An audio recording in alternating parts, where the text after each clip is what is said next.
joining me on a quilting tale today. My name is Shaylin, and today I'm going to be making a quilted French seam pillowcase using some fun Halloween fabrics that my 5-year-old picked out. So let me show you what I'll be using.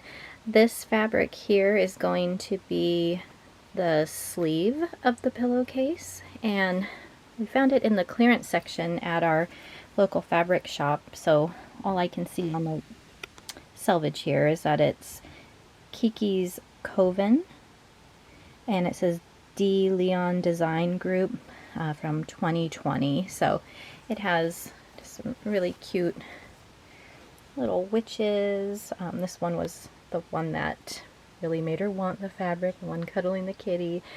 But yeah, really cute little witches. And then a newer line called Tiny Frights. This is going to be the back side of the body of the pillow.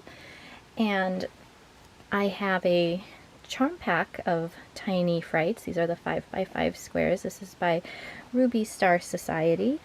And I'm going to just pick several of these squares to sew together and cut down to size to be quilted and be the front of the pillow, so you'll be able to turn it over and just have a smooth back side if you want, or a decorative quilted side to display on the bed or sleep on it. I'm going to put some batting in it to make sure the seams are protected, so we'll see how that turns out. And then for the flange, I'm going to use some black fabric to kind of break up the purple, and I pulled some different blacks that I thought could work. I particularly like this one here to go in between my two purples here, but I think my daughter really likes the honeycomb, and so we're gonna go with that one since that's her favorite of the options I showed her. I believe this is Boudoir, which I've also been seeing in the clearance sections. It's been out for a couple years now, I believe. Something else that's fun that made me want to do a quilted pillowcase is I went to a quilt show, and one of the vendors had some glow-in-the-dark thread. So let's see if I can get that to focus. There we go. This is Wonderfill 40 weight 100% polyester thread, and it says Aurora. It's kind of a pink color here, but yeah, it's glow-in-the-dark. So I thought I would quilt one side of the pillowcase with this just to see how the glow-in-the-dark works on it. So that should be a fun addition. I'm gonna start by pulling 30 charm squares, and this is a pack of 42, so I'll have a few left over, but 30, and I'm going to put them in 5 rows of 6. So a 5x6 layout here, and then I'll sew those together. Alright, so I made piles of each motif here, and I had 11 duplicates that I pulled out. So I just need to remove one more. I think I'll take out the white lightning bolts just because it doesn't show up as well. I don't believe it glows in the dark, but I should double check that because that would be kind of cool if it did. But I think this will be the one I take out.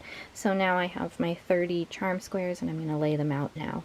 Alright, I'm going to blast this fabric with my husband's UV light that he uses for fly tying. Oh, and I can see the glow already. So I see that, yeah, the lightning bolts glow, so I definitely want to keep those. The eyes glow. There's the thread glowing. Oh, the zombie heads. That was the white one I was gonna pull out. That one just looks cool. Oh, and then the little bats have stars glowing. Wonder. Okay, now that they have some UV light, I'm gonna turn it off and see. Yeah, we definitely have some glowing fabric here, so I'm gonna make sure to keep those ones, and I'll pull one that's not glowing. Even the thread has a really vibrant glow to it. It looks kind of orange instead of pink when it's glowing. Alright, I've got my 5 rows of 6, and I tried to disperse the colors a little so there weren't too many by each other or 2 motifs by each other.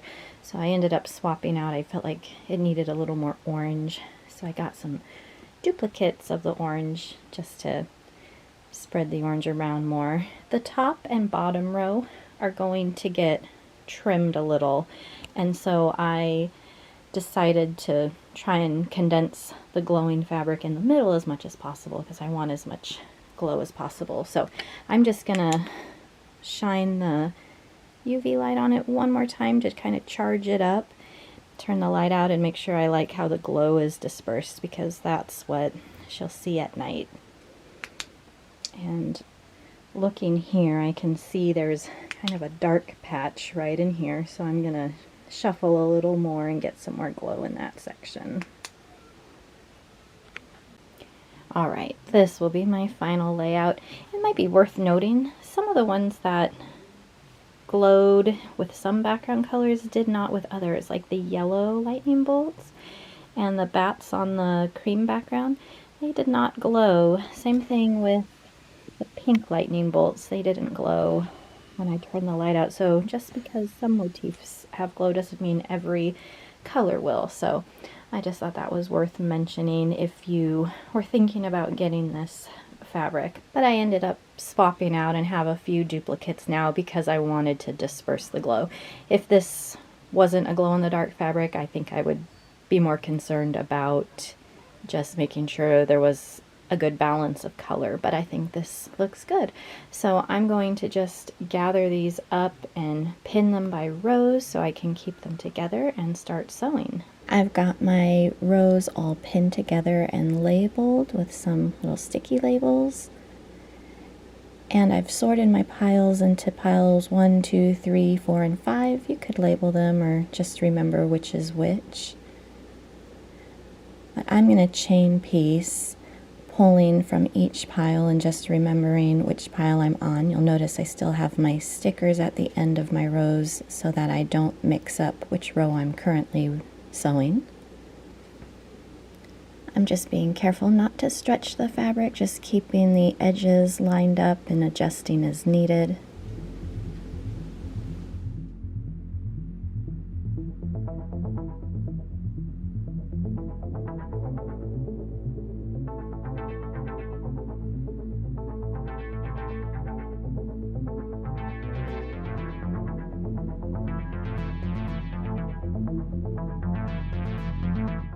I'm going to press the odd row seams all to one direction and the even row seams to the opposite. That way the seams will nest when I sew the rows together.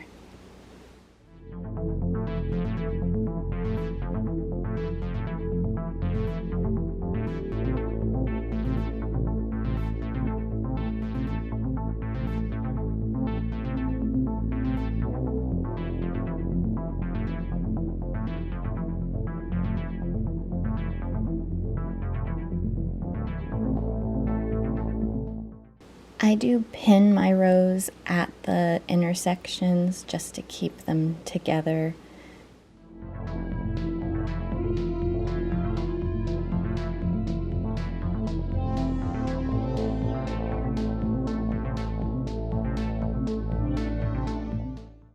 I keep the sticker labels on until I feel like I know which row is which, or I have directional fabric that lets me know if it's a top row or bottom row.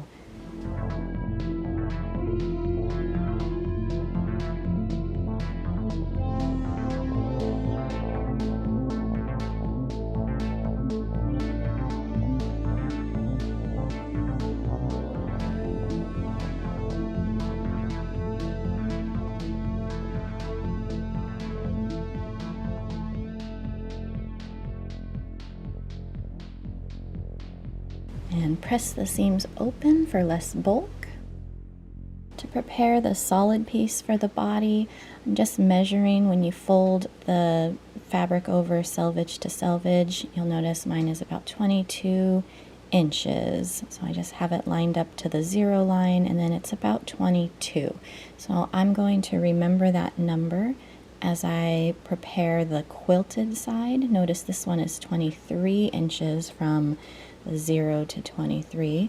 So I'm going to want to trim it down to 22. So that means I need to take a ½ inch off from each side to keep it evenly cut.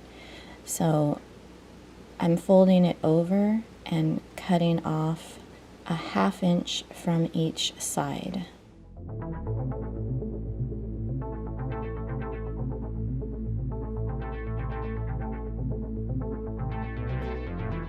And now it's at 22 inches. I'm going to add some batting underneath and just trim it down so it's sticking out a little bit, maybe about a 1/2 inch or so, just for when I quilt it in case there's any shifting. I want a little bit of extra, but this doesn't have to be exact.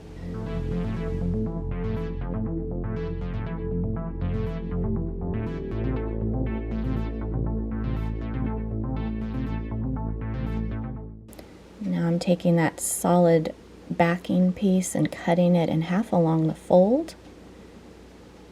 So I have 2 equally sized pieces, roughly. It'll get trimmed down to size next. I'm just trimming off the edges to make straight lines. And this step isn't even really necessary because you will trim later on after you've quilted.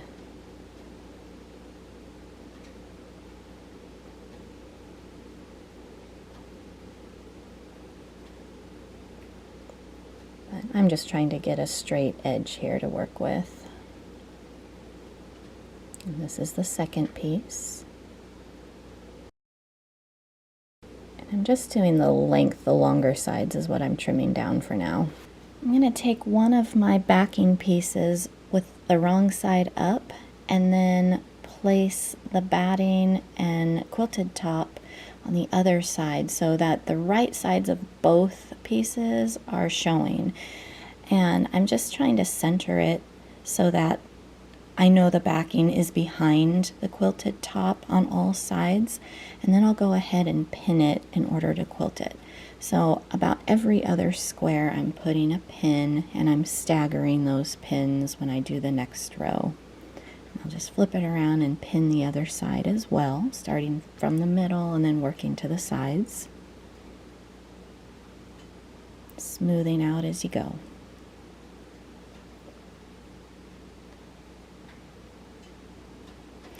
Now, I may just stitch in the ditch if this weren't a glowing thread so that you can't really see the quilting, but because this thread glows, I wanted to make sure that it is visible. So I'm just using the skinny side of my quilting foot to be a guide to do about 1/8 of an inch away from my seam lines, and then I just flip and do the other side. So I'm going to do this for every row and every column.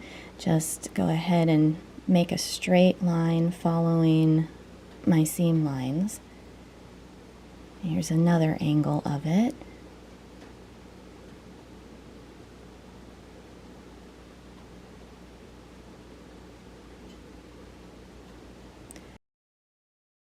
And then this is where I'll trim it down. So if you didn't trim it down earlier, you might do it now. So I'm just trimming along the previously trimmed side of my top. Now when I put the backing piece on, my top is a little bigger, so I'm going to just center it as best I can. I'm just eyeballing it so it looks like I have the same amount of top sticking out on all the sides, and then I'm going to go ahead and trim straight lines. So if you had previously trimmed the backing piece, it's an easier line to follow, but you could make fresh cuts here as well. And I'll do the same for the back. I want to make sure I can see where the batting is sticking out. Just trim it down. To prepare the visible back side of the body, I'm going to first, I'd check for directional print. If you have directional print, make sure it's oriented the right way. But you would line up the top of the directional print to the top of the quilted edge, whatever your quilted edge top would be. But if you put them right sides together, you just sew along that top edge. So this is what it looks like, and I'm going to press the seam toward the solid piece of fabric. And just to show you where I'm at right now, the whole thing is about 41.5 inches across. Now I'll prepare the flange, which is 2.5 inches by width of fabric, and I will press it in half, making sure the raw edges stay aligned.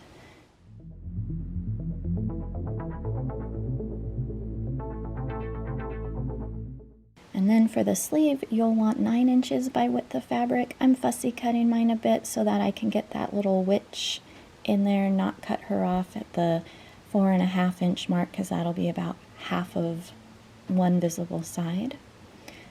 Now I'm going to take the raw edges of the flange and align it to the bottom of the sleeve all the way across.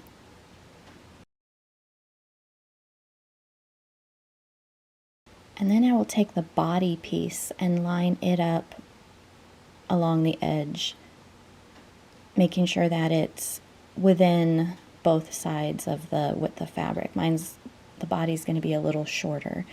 So I will turn the body piece over and line up my edges with the edges of the flange and the sleeve. So I just want to make sure that all those pieces get lined up. And I learned this pillow tube method by watching Stephanie of Quilt Addicts Anonymous. I just want to give her credit for that. I'm going to fold all the rest of the body so that it's sandwiched in but not touching the edges. You'll want at least a 1/2 inch of raw edges before all the folded body of the pillow touches, because when you sew you don't want to catch that folded over body. So I'm just going to pin all the way down, checking that my raw edges are still aligned. I like to pin on the heavy side just to make sure nothing shifts when I'm sewing. So lots of pins all the way down. I started from the middle and worked my way to both ends.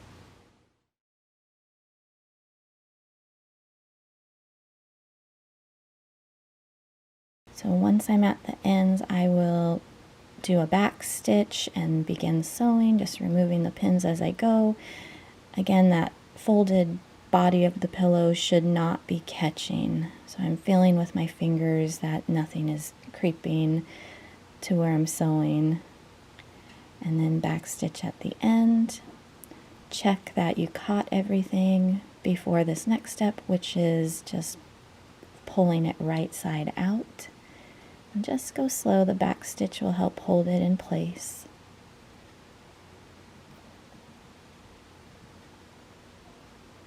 And this is the fun part, to see it all unfurled. So it will look like this now. And I'm just checking that everything caught. And I'm going to go ahead and press the sleeve and the flange nice and flat. And I'm going to sew a really skinny, like maybe a 1/16 of an inch from the edge of the flange, just to tack it down. I'm using my glow-in-the-dark thread on this part.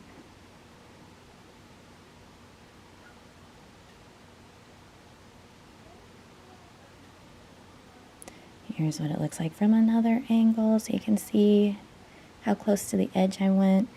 And then I'm going to just make sure that I press it so that it's nice and flat, making sure that there's not the backside rolling up. Just want crisp edges.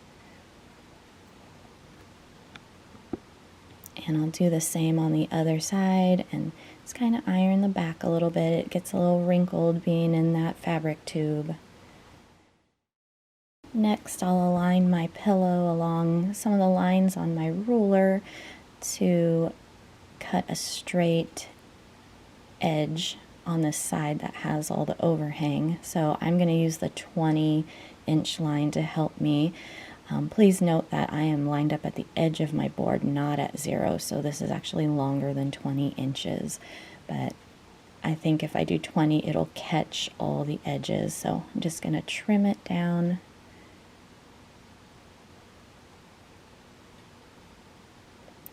And then I will align those edges, being very careful that my flange edges are lined up, my pillow sleeve edges are lined up. So I'm using lots of pins here because I want them to be one continuous line when I sew it together. And then I will just pin a little wider apart down the rest of the edge of this pillow. So this is the length of the longer edge of the pillowcase. trim up the side. Again, doing the same thing, just a smooth line, and then I'll go ahead and pin that as well. I'm just trimming off as little as possible. But now I'm going to sew down those two pinned sides. Again, back stitching at the beginning and end of my sewing. And I am sewing about 1/4 of an inch.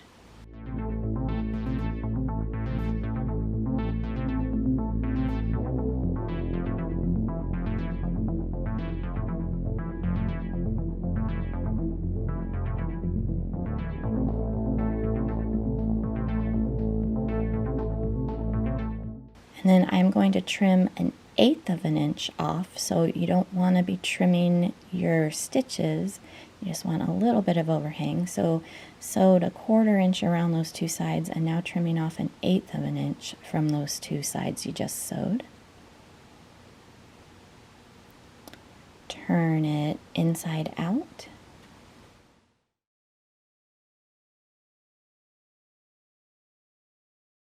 And right here, it might be worth noting, I had a little bit of a pocket form, so I just snipped it to make it flat when I'm sewing.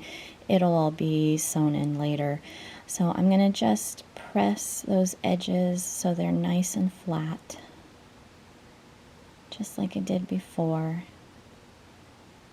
I just want sharp edges, including that little spot that I snipped. Just want it to be flat. And now I'm going to sew 1/4 of an inch around those two sides, and this is what's going to make that French seam where you actually don't see the seams. They'll be securely sewn in here and get that extra protection when it goes through the wash.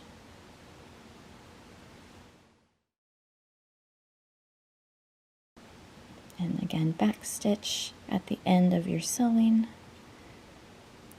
And another press. Lots of pressing with each turning inside out or right side out.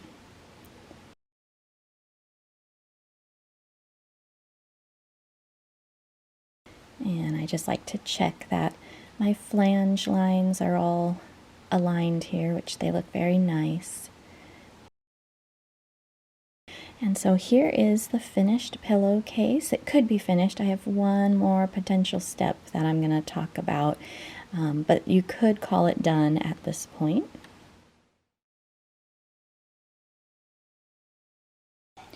So a French seam pillowcase hides all the seams, and right now I have 2 of them hidden. I'm going to turn this inside out again. All right, and I have washed this pillowcase. I just wanted to see how much it would shrink, and there's still a lot of space for the pillow in here, but you can see there's no seam on this side or up top here, but on this side there is, and it seems, you know, like it held up fine in the wash, but I do want to give it that extra layer of protection and make it a true French seam pillowcase all around. So I'll show you what I'm going to do to hide this final seam.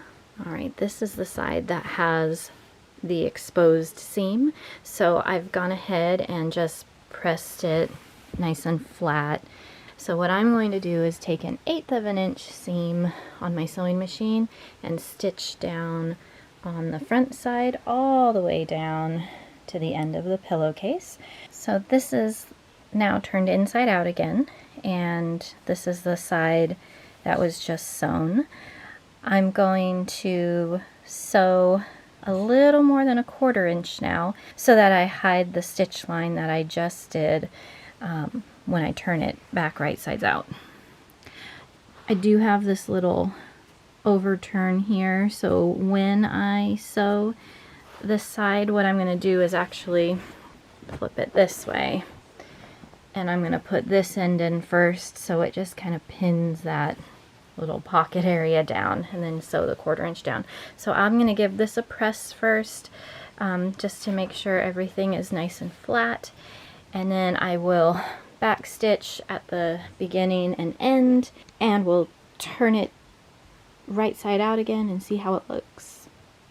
Here's the final result. It's a little tighter now and more snug around the pillow, which makes it look extra cozy, and it has been washed like I mentioned, so you get a little bit of that quilted crinkle in it, which I just love. You can see that the seams are all secure in there on each side, so in future washes they'll be more protected. So I hope you enjoyed watching this. You can do this in any fabric. It doesn't have to be Halloween. You could do Christmas or just one that would coordinate well with your bedding, but it's really cozy. You don't feel the seams to sleep on this side. This was a fun experiment trying to do a quilted side to a French seam pillowcase. I hope you enjoyed watching, and if you did, please give it a thumbs up and subscribe to my channel if you haven't. It really helps it out. And I want to give a shout out to my husband for using his Premiere Pro skills to make a fun, spooky opening to my video. It's a nod to one of my favorite shows. He also made the ending as well, so thank you for making it a little more fun around Halloween. Thank you for watching. I'll see you next time.